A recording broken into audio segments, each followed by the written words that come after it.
You've probably heard the term moment of inertia, right? It pops up in physics class, and you also see it in these massive engineering projects. But here's the catch. It doesn't mean the same thing in both places. That one simple term is actually leading a secret double life. So, what is the moment of inertia, really? Is it a measure of how hard it is to get something spinning, like a top? Or is it about how hard it is to bend something, like a steel beam? Well, the confusing answer is, it's both. And that's exactly the puzzle we're going to solve today. Okay, first stop, let's head into the world of physics. In this universe, moment of inertia is all about one thing and one thing only: resisting rotation. Now, the best way to get this is with a simple analogy. We all remember Newton's famous equation, F equals ma, force equals mass times acceleration. Here, mass is just the object's resistance to being pushed in a straight line. Well, guess what? There's a nearly identical equation for things that spin. Torque equals moment of inertia times angular acceleration. In the world of spin, the moment of inertia, I, is basically just rotational mass. It plays the exact same role. So here's the official definition for what we call the mass moment of inertia. It's basically a measure of an object's stubbornness when you try to spin it. And notice those two key ingredients. One, how much mass the object has. And two, this is the really important part, where that mass is located. And that distribution of mass, well, it changes everything.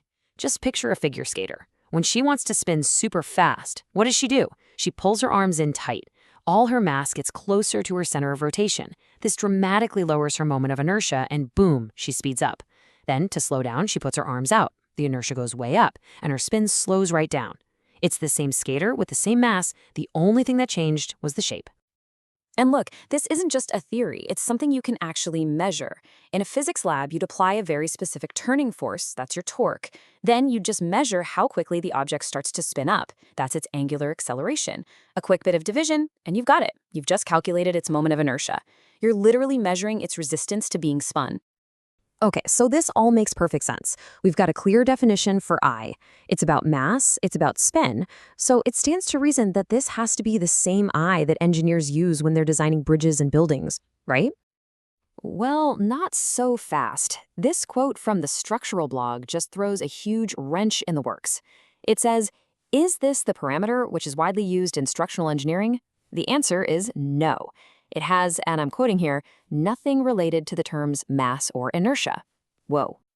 So let's completely switch gears and step into our second world, structural engineering.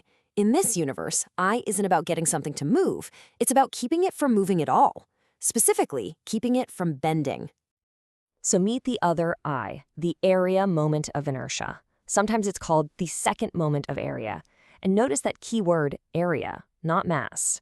This is a purely geometric property. It's just a number that tells you how good a particular 2D shape is at resisting being bent. It has absolutely nothing to do with mass or weight. Let's boil that down even more. The area moment of inertia is a measure of stiffness that comes entirely from an object's shape. Think about it like this. A material, like steel, has its own built-in stiffness. But you can make that steel even stiffer, not by changing the material, but just by arranging it into a smarter shape. That's the area moment of inertia at work. And that brings us to the absolute perfect real-world example of this. To really understand the area moment of inertia, all we have to do is look at the brilliantly designed I-beam.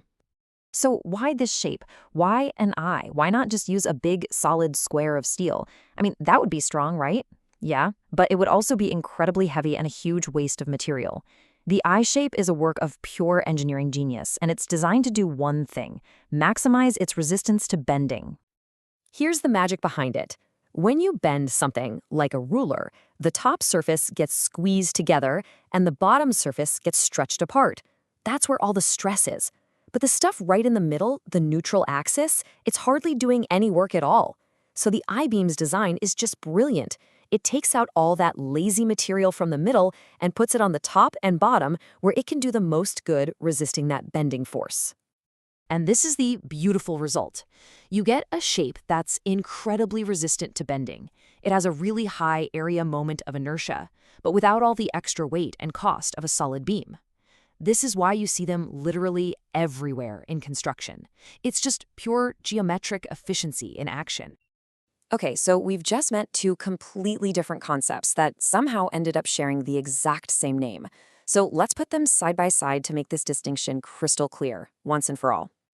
All right, this right here is the key to the whole puzzle. On one side, you've got the mass moment of inertia. That's from physics. It's all about resisting spin. It depends on an object's mass and how it's distributed, and its units are kilogram meters squared.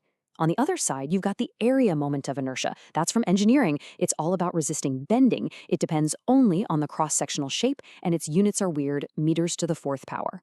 They solve two completely different problems. So the bottom line is this. It all comes down to context. Are you trying to figure out the torque needed to spin up a satellite? You need mass moment of inertia. Are you trying to figure out if a floor can hold up a heavy piece of equipment without sagging? That's all about the area moment of inertia. The name might be the same, but the problem you're solving tells you exactly which one you need. And that kind of leaves us with a really fascinating final question to think about. We just saw how a fundamental term like inertia can mean two totally different things in two different fields. It really makes you wonder, doesn't it? What other core scientific or engineering ideas have a secret second life that we might not even know about?